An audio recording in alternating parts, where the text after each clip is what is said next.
All right. Here are some of the work I produced over the years. I'm an artist and an animator. And if I may, I don't like to label myself, but if I may add, I'm also a designer. And I work in the field of computer animation, visual effect, digital image, and also design and data art in general. So I had experience in both the professional field and also I've been teaching digital art and animation for a very long time. Okay? As you probably can tell, the generative abstract animation is, well, I would say my favorite medium. So before we dive into more of my work, I want to point out my background in these three areas because they all contribute to the way how I operate particularly when I'm making animation. So I actually have an industrial design background and industrial design / communication design, I would say, in the college. And then I studied film, particular cinematography at the Beijing Film Academy. And then switch to digital art during the grad school.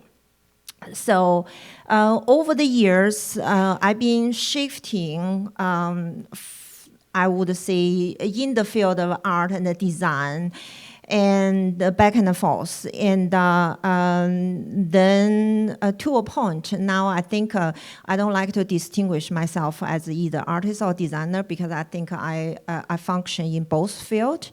And besides, nowadays, whole label, label just doesn't function anymore. So, but anyway, so that being said, let's talk about animation. So, we all know animation is a form of storytelling, and the stories are a crucial part of a human experience. And not only that, I'm a true believer that animation takes the storytelling to a new level using both visuals and the sound to create this rich and immersive experience. So, what are the elements in animation we use to create that immersive experience for our audience?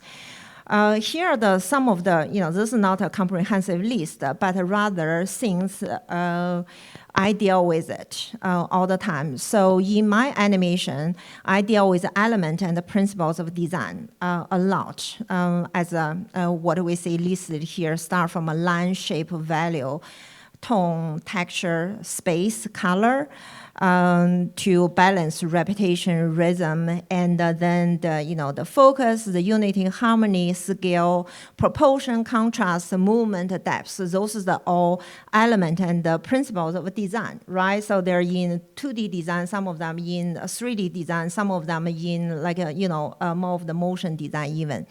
And also, I deal with the principle of animation, not the character, not the principle of the character animation, but rather principle of animation in general.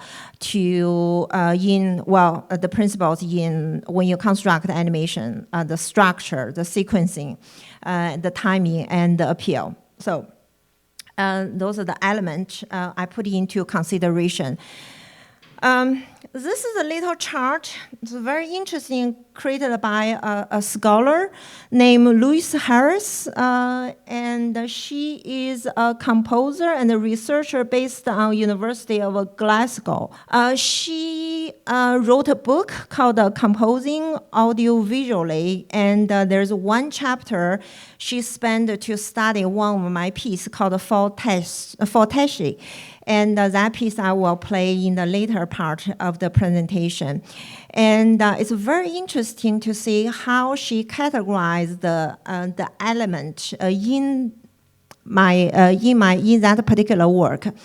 So and apparently she categorized, there's a couple of different ways. First, there's the individual elements, and then there's a compositional result, right? But also she categorized under like shape, color, time, and space. And within each subcategory, there's the shapes, gesture, structure for the shape, and for color, let's say you can see texture under color. So, and this is just for that one piece, but I think it should give you an idea of all the elements being put into consideration.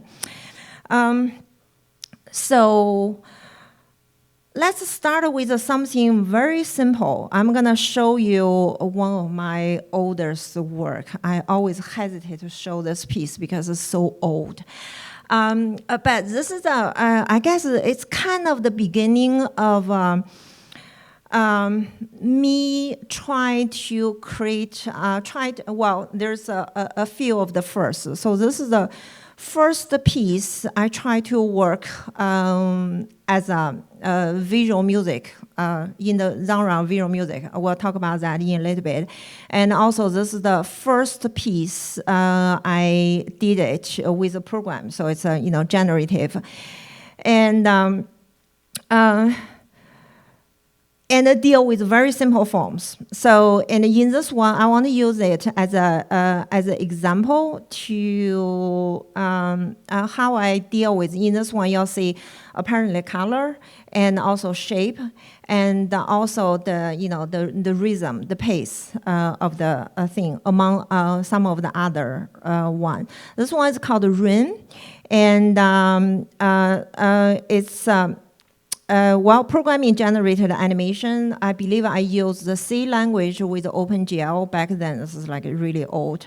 And so it's the purpose is to interpret the motion of the falling rain, particularly the reason why using very simple forms, geometric forms, is to hopefully make people to pay more attention to the building up and the release of the immersed tension within the raining process. So this is a very simple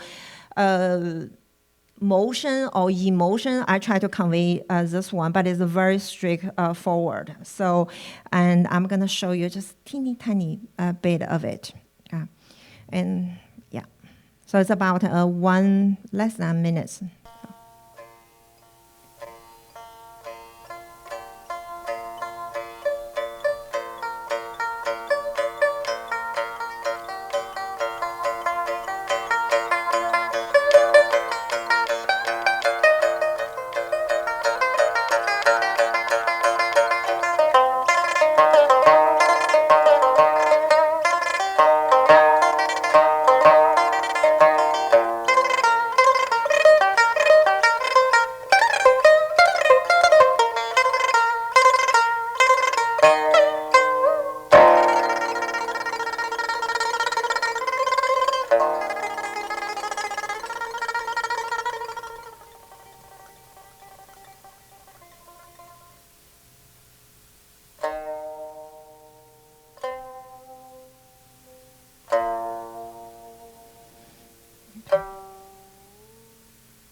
As I said, this is a this is a very simple piece, and but as you can see, the shape change, right? As the raindrop hitting the ground harder, so the shape change, the color. Well, this particular color, because it's already at a very intensified phase, so it's so there's a psychology there. There's a color code there, and let's see.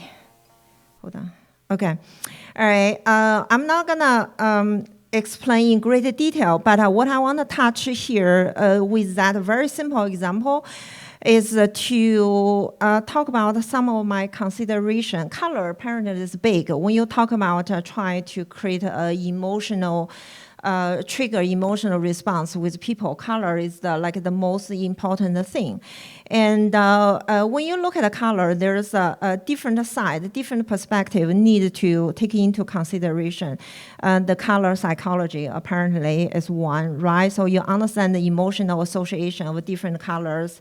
It's very simply, red can evoke a feeling of passion or anger, while blue might represent calmness or sadness in a way. And the color harmony is the next one, right? So it's, you create a balanced and pleasing color scheme by using different color combinations there. And then there's a color intensity. So you vary the intensity of a saturation of the color to create a contrast and emphasize certain emotions, right? So the bright, vivid color can convey energy and excitement, while the muted color might suggest a more sober mood, right? So, and then there's a color temperature, right? There's a warm and a cool color to evoke different emotions. In the previous little clip, you definitely can see the color psychology and intensity as well, how I use them. There's a little bit of consideration of that. So that's what I want to say about the color. And the other things I want to use as an example in here, the form and the texture. This is the one thing I've been play with for a long time, and because when I started using a program to create graphics, they all most vector graphic. It has that very clean style look. And to a point, it just there's no personality, there's no personal touch. It's just it's filled code, right? So I want to add a little bit of style to it. I want to add a little bit of touch to it, and because of that, I work with my partner. I have a couple of partners. They are mostly programmers I work with, and to do a lot of tests, try to create that hand draw, hand paint feel. In this case, here are some of the early tests I did. Okay, and so they create the texture. This type of experiment create add a depth and a dimension to the animation itself. So it's not only make it has that the personal touch, but it's make it more engaging and evocative, I would say. So, okay. All right. I would like to devote a big part of this presentation to talk about the sound, particularly the relationship between the visual and the sound. Like I mentioned earlier, most of my generative abstract animation fall in the category of visual music. So for those of you not familiar with the term, visual music is a creation of a visual analog to musical form by adapting musical structures for visual composition. I want to make a distinction between the visual music, which is an artist's interpretation of music, and the music visualizer, which we see quite often. It's more of the literal translation of music. So it's more of the, you hear a beat, you see a visual element. So it's more of the one-to-one response. And the visual music, the inspiration. Okay, so the visual music initially inspired by synesthesia, which is in another word, in the visual world, you can say seeing the music. So it's actually physical condition. A lot of people, and it's quite often people, right now there are 2 students in my class actually has that condition. So they literally, when they hear different type of music, they see different colors, they see different shapes. So, okay. And on the other side, me as an artist, as an animator, I have a trained synesthesia. So now, because I've been working in this field for so long, when I hear music, if I want to, I can see color, I can see shape. So I have a sense of what they look like for different type of music. But so that's synesthesia is the inspiration in general for visual music. And visual music focus on the interplay of music and visual. So it's not like a music visualizer, it's one-to-one response. The focus is the relationship between the music and the visual. So it's not every time when you see, when you hear something, you see something. So, okay, vice versa. Yeah. All right, a little bit more about this, and everybody's probably familiar with the, Kandinsky's painting. Kandinsky was trained as a musician and then changed to painter, right? And then this is a series of what he called composition, right? He did a series of this, and basically it's. What we see here is the rhythm, right? We see the rhythm, and we see the note of color, and we see the, the colors in motion. So this is he's one of the famous painter in this one. Another one in the visual music. Okay, so the visual music actually started in painting. O'Keeffe is another one. Okay, so she did a few of such painting around 1920, and she later recalled, so the idea that music could be translated into something for the eye. And of course, you cannot escape Oskar Fischinger when you talk about visual music, who is a German painter. And he started producing his own abstract film a long time ago, and he's actually one of the most famous people in this genre. The flood of feeling created through music intensified the feeling and effectiveness of this graphic cinematic expression and helped to make understandable the absolutely film. So that's what he said. One of the quotes I oftentimes refer to is from Bill Elves. He explained the difference between the music visualizer and the visual music quite well. So music visualizer that merely map the most elemental characteristic of one sensory mode to another create at best a naive and predictable synesthesia.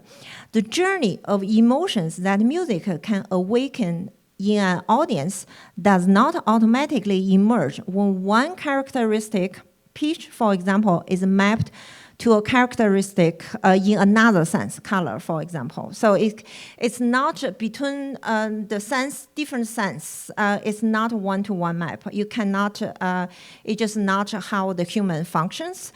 And thus, it's, even though most of the cases nowadays when we say music visualizer, we hear something, we see something, that's like a simplified way of create a response, but it's not emotional response. It's just because the relationship is too simple. It needs to be much more complex than that. Thus, my interest lies in the interplay of visual and music. So, like I said, visual music happens through carefully controlled timing, movement, rhythm, and choreography of visual elements that are linked with the music riffs and patterns.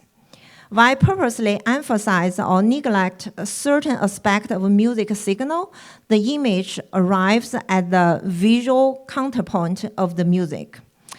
And the interplay of the two builds novel texture into the artistic rendering and add actual dimension to the conversation between artist and the musician. So visual music, in a way, is bigger than the music and the visual alone. So it's more of the combination of the two, but it's a bigger. It creates how should I say it? It's a more comprehensive experience for the viewer. So, okay, I think that's enough prep, and let's get in. and the actual work. Okay, so first of all, I want to see, as you can see, this is in terms of texture. This is the continuation of the previous, the little experiment I did. This one gone a little further, not only with the style of drawing, but it has a 3-dimension feeling to it. It's it's called When Living Becomes Arriving. I showed a little clip earlier in Johanna's class. And this one is, it's about, I have a, maybe I should just read it. In this project, I attempt to elicit the immersive, upsetting, yet anticipative feel of the end of chapter before moving on to our next journey towards the great possibility into the unknown. When I was producing this piece, it's actually about this particular season, this moment we are in Chinese culture. There's like every the seasons is divided into there's a more segment. So this particular segment of the season is called Jingzhe, which is basically means the winter's end and the spring's coming, but the spring is not here yet. So it's that kind of feeling I try to elicit and try to describe in this piece. Really quickly, I want to see about the music. The music is from Nicholas Scringer, always mess up his last name, from one of his series where he plays a saxophone, and then the machine will produce another set of a signal in real time using his play and combine together. So there's things going on there as well. So it's a combination of a human and a computer in that sense. All right, I'm gonna play a short clip of this.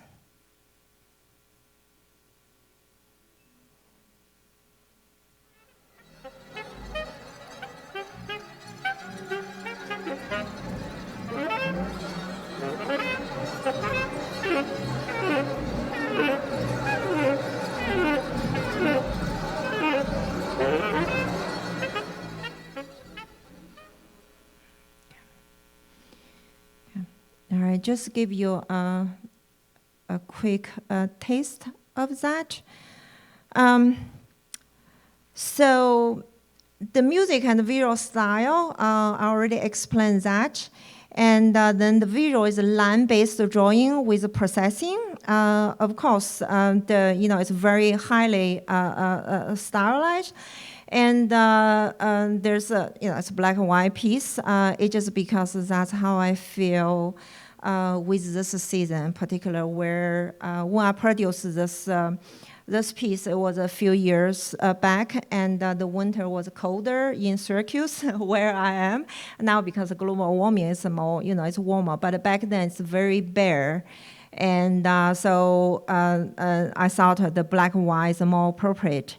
And in terms of the style of the lines, apparently match with the style of the music. So that's where all the thinking. And then I mentioned briefly, this is a 3D line drawing. So it's I should say 2.5D in processing. And so we have a little bit of sense of the 3D space in this one.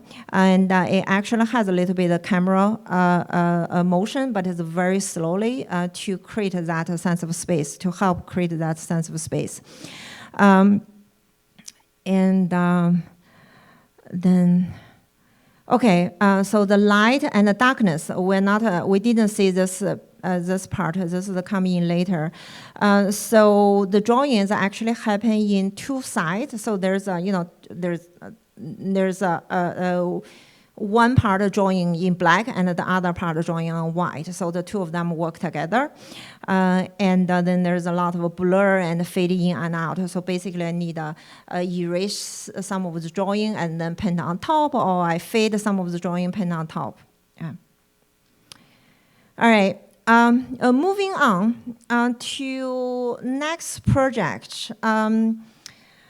It's a sort of a visual music combined with visualization of a poem. Because, okay, so the title is called Bloody Rise and Anthem. It is actually a poem. And why I want to make this piece, I was thinking about the relation between the sound and the content and the visual, the content. And then I started thinking about the way to experience things, right? So you can experience visual, you can experience music. And but when you read, the way how you experience reading is different. So I started thinking how we can combine. Is there a way to combine all those experiences together? Is there any way to using one experience not necessarily replace another experience, but rather create a different perspective? So I'll show you, before I talk further, I'll show you a little clip of this.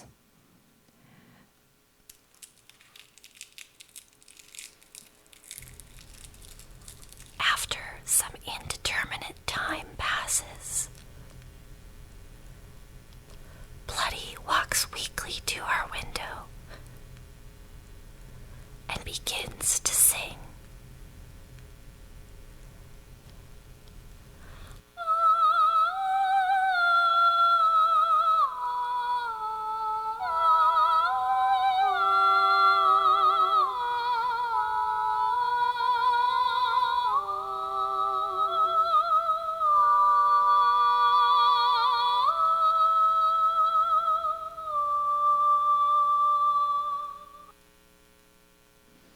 So this is like I mentioned, so this is the exploration of experience literature through multiple senses. As you can see, there's actually text there from the poem.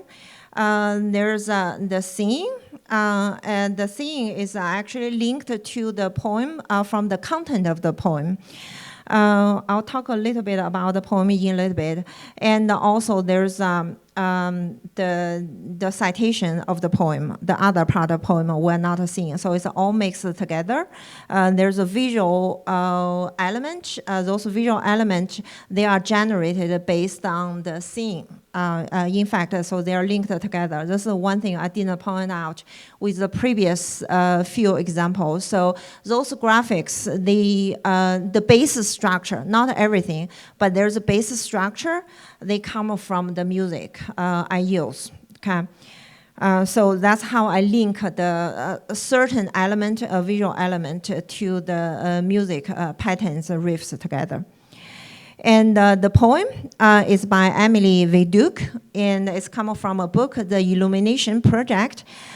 Basically, the book charts the journey of a young girl named Bloody, travel across fantastical land, populated by all manner of creatures, human, animal, and otherwise. And this is the whole poem. I don't intend to ask you to read the whole thing. But basically, this poem depicts a vital moment of this young woman's self-discovery. Okay, that many of us, I can relate it to. In this one, I attempt to represent the poem with the multiple audiovisual means that hopefully will allow people to experience the sense of the, I would say, wonder, self-confidence, and tranquility at that moment. So that's the hope. And just really quickly, this is like, getting a little bit of technical thing. So the poem actually gone through linguistic analysis.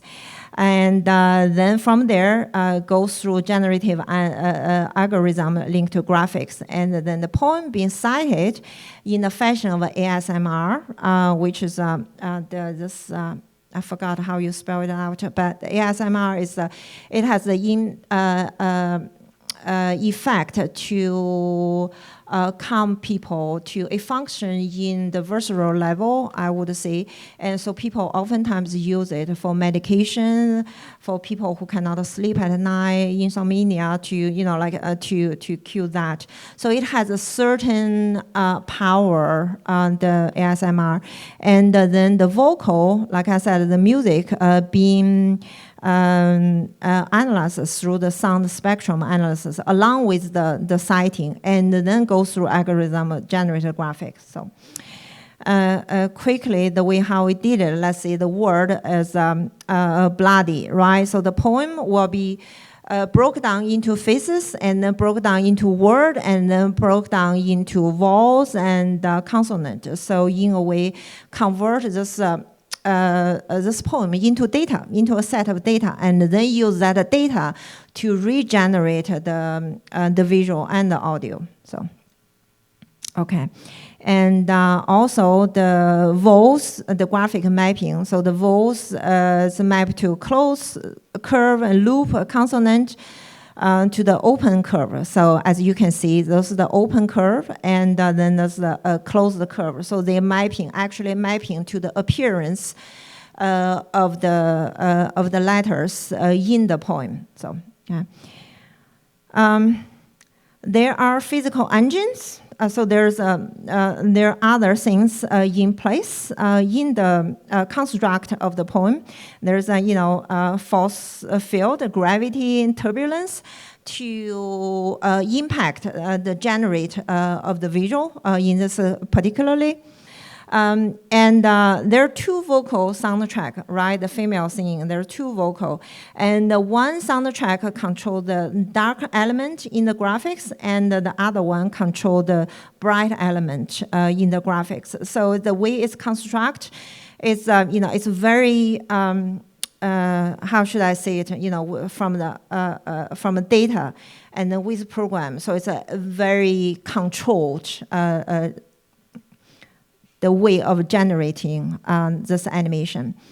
This is similar to what I had at the beginning. So this is all the things need to be considered while I was creating this this piece.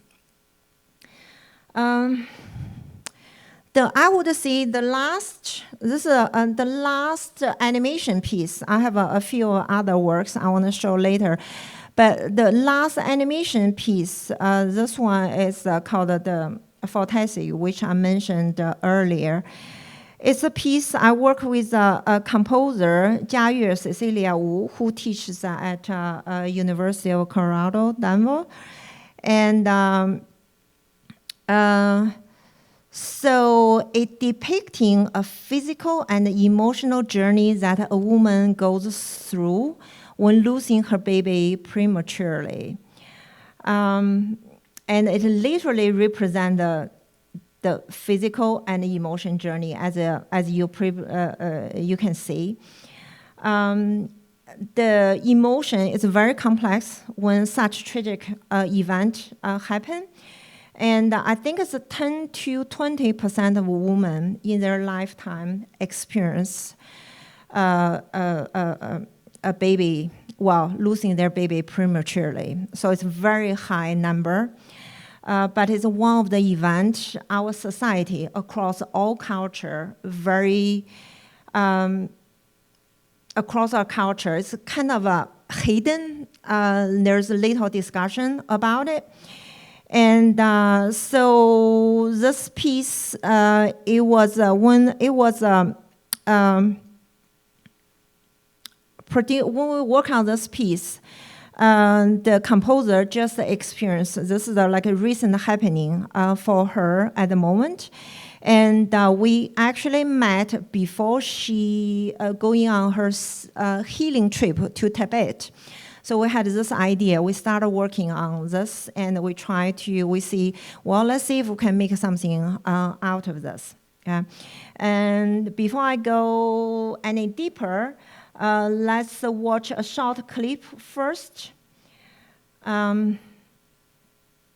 Actually, for this one, I'll play the whole thing, and then I'll explain. Okay. This one is about over 7 minutes, so it's a little bit a longer one.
Okay, well, let's talk about music.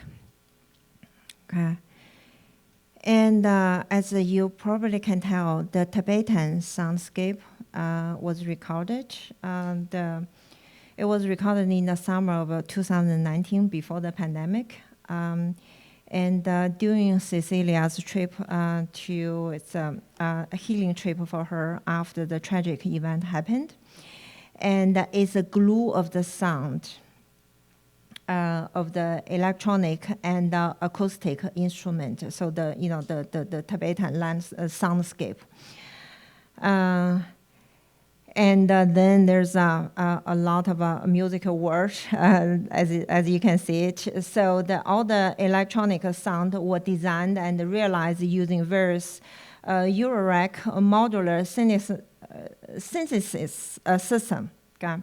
So and also there's the Asian, the Chinese instrument kongho, particularly the last part, okay, being played.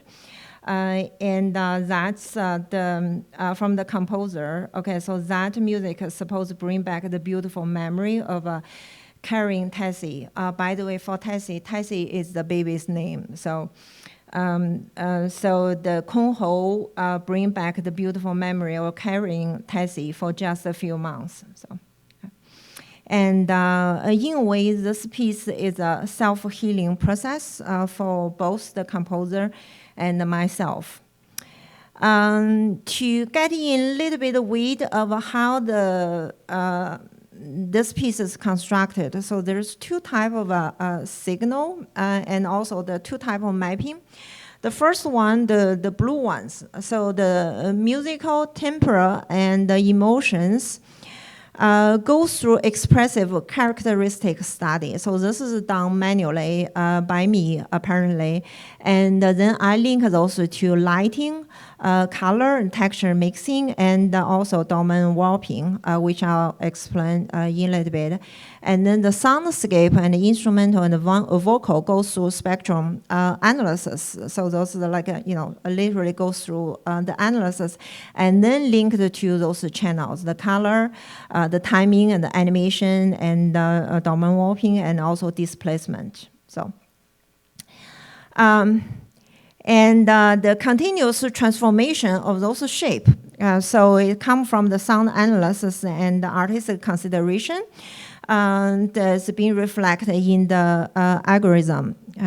And the visual parameters animated and the layers in timeline. So, and some of the specific technique used 3D lighting and rendering with rematching, which is easy than ray tracing in terms of render. It's faster. Yeah. Some of the things to the domain warping, okay, I have the specifics over there, is to add more of the details and the sophistications to the piece. More specifically, let's see the scale. As you can see, as this is the same. So basically, animated the noise scale, so that changes the shape, the form. What do we see? And same thing goes for displacement. So this is the actually linked to the displacement. It was able to actually break down the shape further. And of course, there is a consideration in terms of color and texture mixing, right? And let's see. So the visual of this piece is mostly abstract, but with a reference to the real world. It evolves in color, as you see, also evolves in form and motion. And those evolvement, they follow the music development. So in a way, they echo, but also enhance the sensation and enrich it with further emotional power.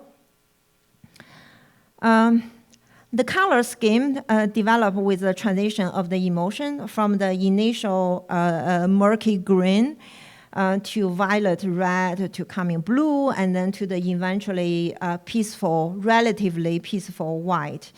Indicate the roller coaster of emotions a woman experiences after the loss, such as numbness, disbelief, anger, guilt, sadness, depression, and eventually acceptance, relatively, the relative acceptance. This is a 3D example. So I showed you program generated. This one is also program generated as well, but I worked with a shader. So it's a 2D example, 3D example. And then I want to touch a little bit, and we're not going to spend too much time. But in recent years, particularly last couple of years out from a pandemic, and I'm pushing my work a little bit outside of the screen.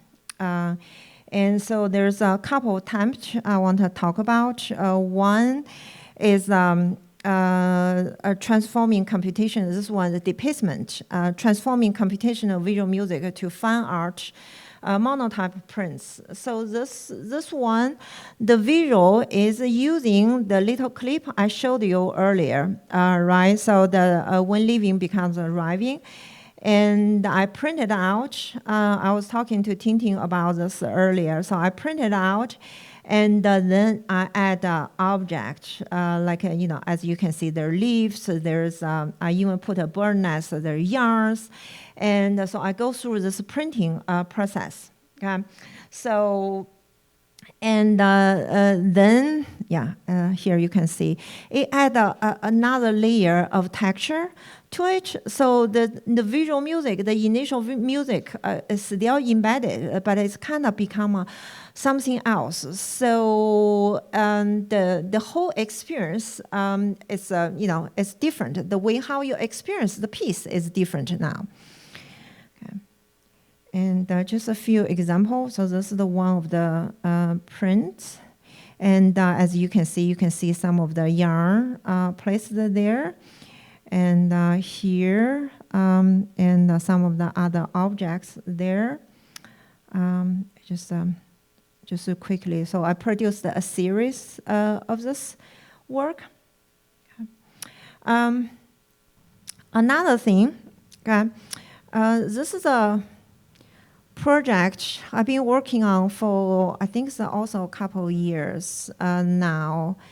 It's based on the music, the Belchis Arabesque #1. We don't have a formal title yet, so I just put it there. There are multi-phase of this project, and current moment. So it started as a visual music piece. So we have so based on the music, we have a pianist play the music. So based on the music, and I created a video, like a music video, and then I work with a jeweler, a jewelry designer who is a PhD student in Scotland. And we produce this sculpture. So this sculpture is based on the music note from the arabesque number 1. Okay, so like each of the, what do you call it? The little in between those two bars. You know, if you look at it, if you read music, there's this little part. And so each part, it becomes one disc in a way, and then all of them together. So it's kind of like, this like a 5-piece of music, and we squeeze it into this one sculpture. But every shape change and match with the note on the music. So so that's the sculpture in the middle. And furthermore, I use the digital version of this sculpture and put it into VR space, so you can experience through it this space. So there's what I want to say here is I try to expand my way of creating animation, and also try to bring my animation into a physical world and also virtual world at the same time. In a way, try to like study the difference and see how it adds to a human experience in a way, and also will it trigger different emotion, what it add to that experience. So that's what I'm going for. Okay. All right, I think that would be the last thing I would like to show. Thank you very much for listening. So, okay. All right. Okay.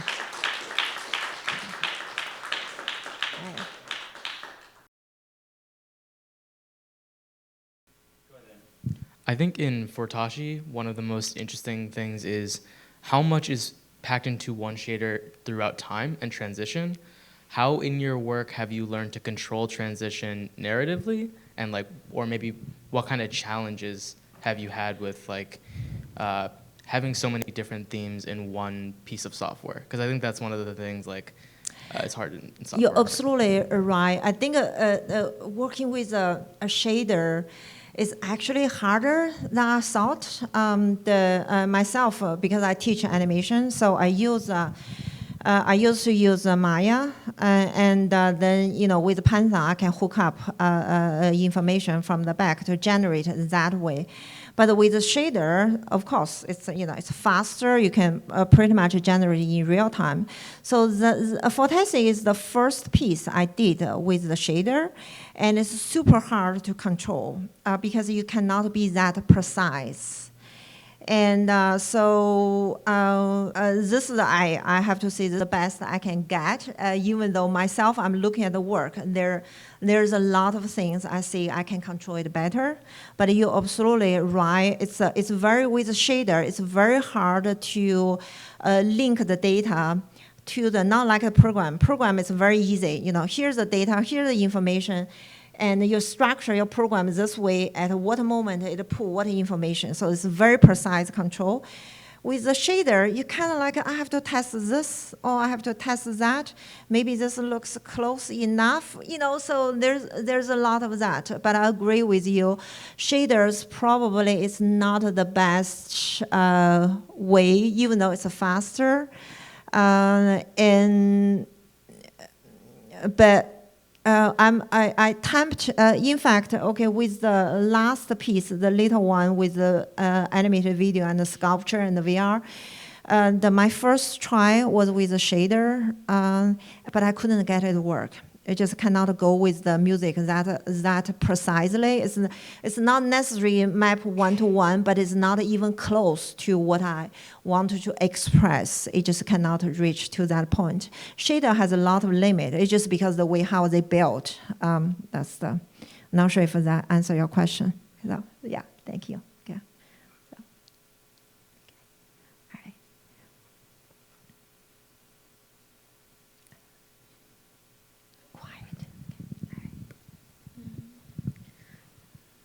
Thank you for your presentation. I have a question about, you mentioned about like you start from like industrial design to like filmmaking and Right. then electronic music and then AI or algorithm Right.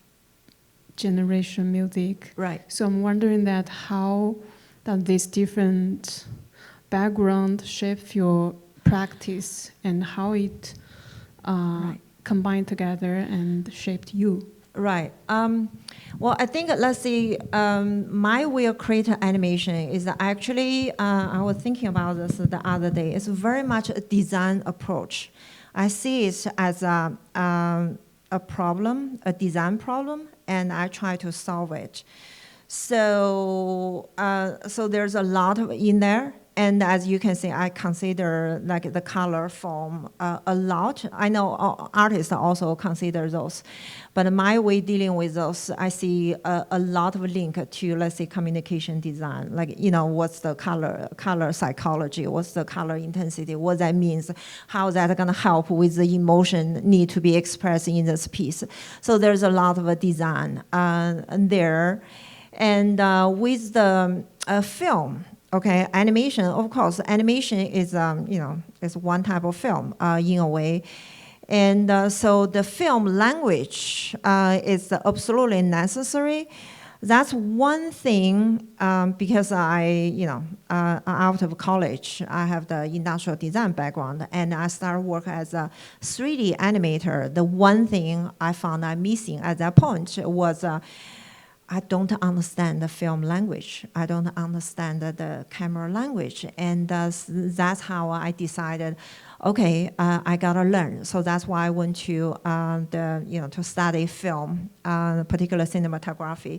And that you can see a lot of usage in the way, particularly I think related to continuity and also the how I frame things, the composition of the piece, and the transition, the continuity of the flow, and that's come from I would say from my film language. So yeah, I would say I'm I think I can say I'm a designer. Try to create my digital art, my data abstract animation with a film language. I think that's kind of like a sum up everything, put everything together. So, okay. All right.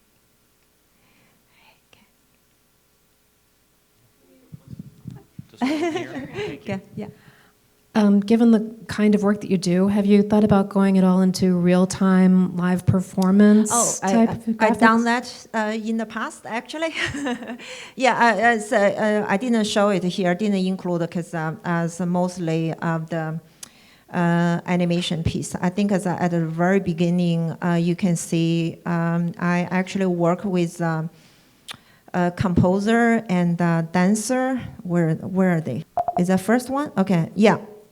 Let's see, this one is actually it's a live piece, and so basically the dancer's movement would trigger the graphics, and the same as this one. So I did, and I do a lot of things. I also do interactive installation and performance. So.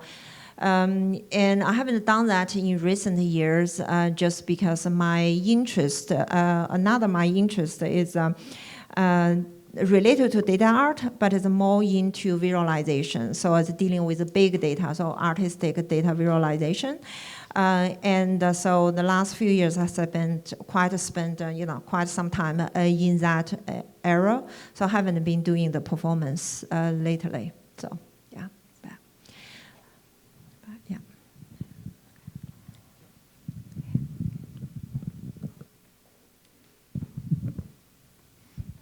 Hi, so I had a quick question about, so I kind of was really intrigued by, like at the beginning when you're showing some of those early experiments where you're trying to replicate like almost like the idea of hand sketching, and then those kind of later prints where you kind of took the digital generation and then you try to implement it as like a printmaking practice with real objects.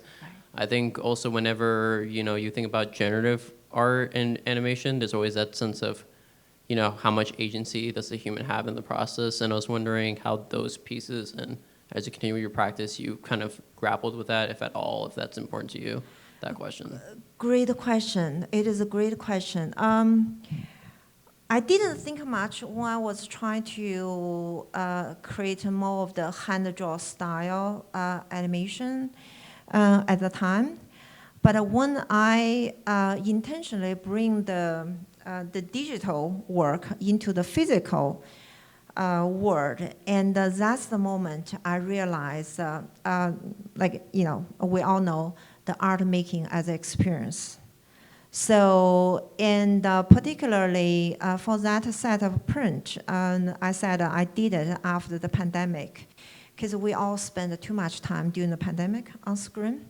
I think there's a longing inside me, and maybe many of you here as well, for the contact in the physical world.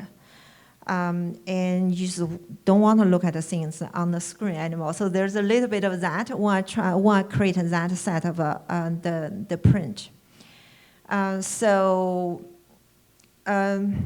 And we were talking about this in the context of the AI art making, right? Because how, with the current development of AI, how art making can still be an experience. How can we humans still benefit from that experience? Rather than currently the tool, or maybe in the future, the tool will continue moving that way, is you put in something instant, you have something outcome, right? So you lost that whole experience. You work through all the issues, problems, and then you build things on one layer on another. So we're seeing there's a possibility of, with AI, maybe you can do the same thing. And AI just, we use it as a tool. Maybe there's some sort of a procedure we can eventually develop with AI as well. And so with AI art making, it's also become an experience. And this experience is very very important for not only for artists. We get in a little bit about art as a therapy, right? So then there's a lot of people, the process of making something creative can benefit mentally, psychologically, human being. So, okay, yeah.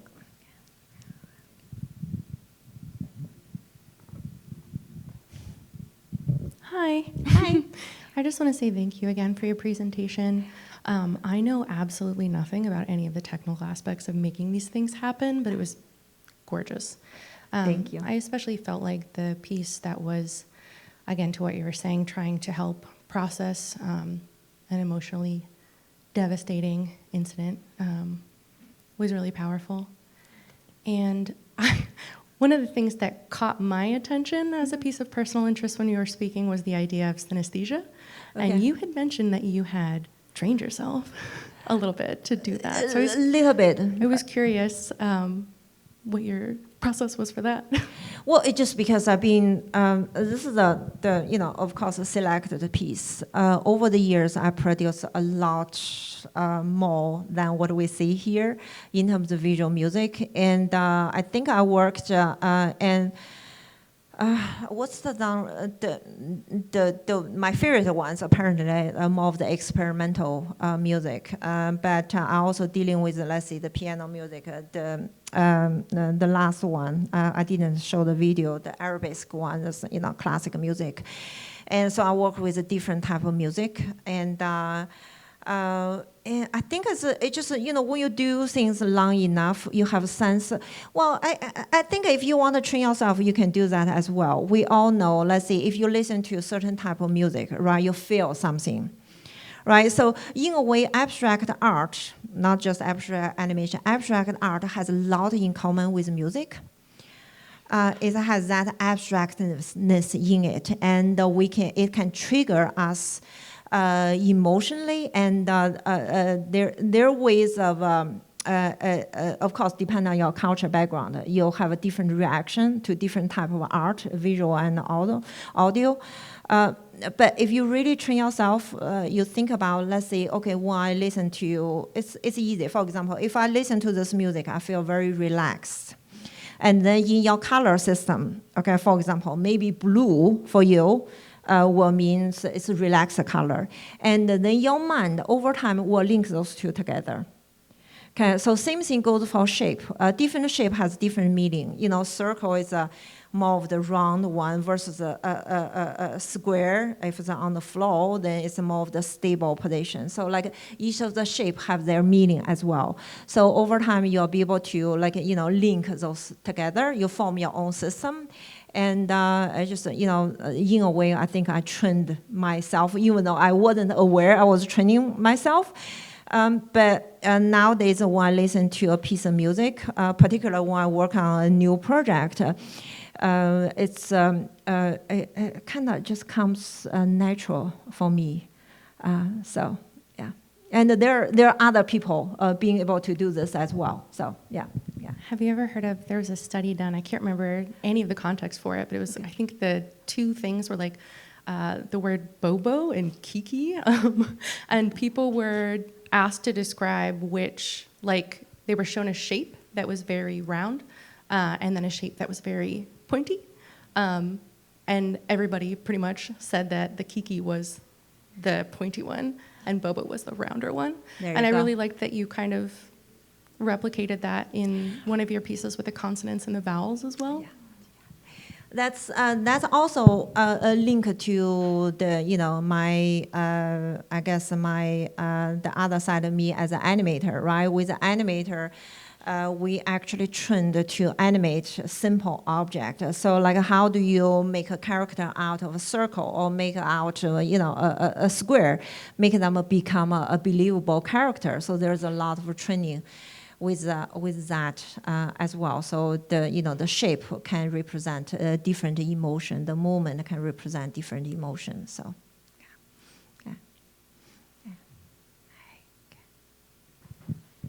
yeah. So you mentioned synesthesia, and I was just wondering, as someone who is interested in composing music, I was wondering how you would approach doing it the opposite way, because when I compose music, I think of the colors after I've already composed the music. But I was wondering what it would be like to think of colors, shapes, and specific animations. And I was thinking about how it would work to kind of do that in reverse, where I have an image or scheme, because I do have synesthesia. So I was wondering what are some ideas on how I could make a vocal arrangement given an animation color scheme in my head? Great question. I'm not sure if I can answer you because I'm not a composer. I work with a composer, but I wonder if you can form the other way around, with the color. So I guess this is more of the question for yourself than for me. I also work with a student, a music student, a grad student with synesthesia. He just did a project, just look at his synesthesia. So he pretty much on his keyboard, he marked out all the colors he see. He marked out on his guitar all the colors he see, all of them. And he did a piece about that. But I wonder, but the thing with let's say as an animator, as an artist, as someone who produces time-based piece, I work with the visual and the music. For me, these two, they go hand in hand. But composer, you don't necessarily need a color, right? So when you compose, your music can stand alone, right? So, but when you see, I wonder, you could try. I guess you could try. Let's say when you look at an animation, you just completely mute the sound or the music and see if you can come up with something of your own. I wonder, that would be an interesting practice, right? Yeah, I think that would be really interesting. And then my other question is, there's lots of dance and art forms that are music forms where it's just a bunch of it's very rhythmic, and there's not necessarily pitch. So how would the process differ if you remove like the pitch element and you just have like a bunch of repeating like complex rhythms? Well, I try to avoid that because the way how I see it is as it's abstract animation, but it's still animation. It's a form of storytelling, even though the storyline is not that obvious. But there's a movement, there's a development. So, and that's also another thing with a lot of, I would say, music video or music visualizer. And it's just a lot of repetition, but they're not going anywhere. And so things with like that, it's just like, you get it after a couple minutes, but then you got distracted because it's not going anywhere.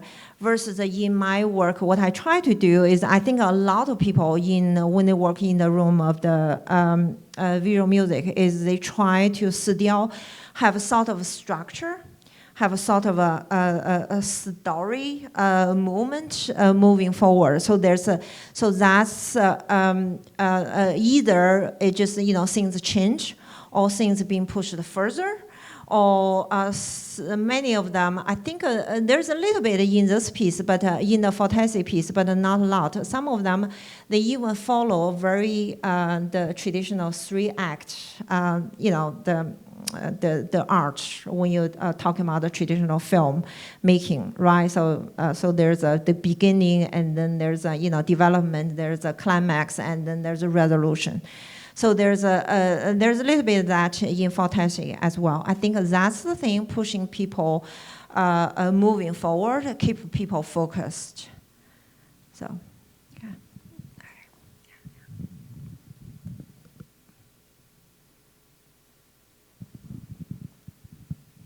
Hi, I'm wondering how long does your animation projects usually take, and also what's your workflow like, if you can share? They varies. They vary depend on the type of project. Let's see, for the shorter ones, let's say Bloody, that one, that comes relatively easy. I think I did it in a couple months. 1 month, 2 months. Of course, that's on top of my full-time job, teaching everything else. Okay, and Fortesi lasts longer, just because the other one is easier. We already have the material. For Tessie, this one I worked with a composer from the very beginning. Meaning she only had the soundscape she recorded from Tibet, and then we worked together. On the music, so she would send me a draft, and I would send her visual element, and we would work together. And so there's a multiple iteration. So that piece, I think we did like a 3-4 months time frame. So that one's it's a 7 minutes, so it's a longer time. So yeah. Okay. All right.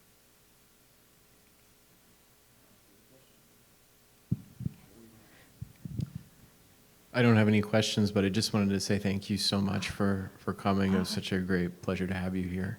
Thank you. And thank you all. We have 2 more events coming up in 2 weeks. We have Juyong Che coming, and then 2 weeks after that, we have Brooke Kiesling coming. So I hope you'll come back. Thanks. All right, thank you so much. Okay, particular thanks for those thoughtful questions. So.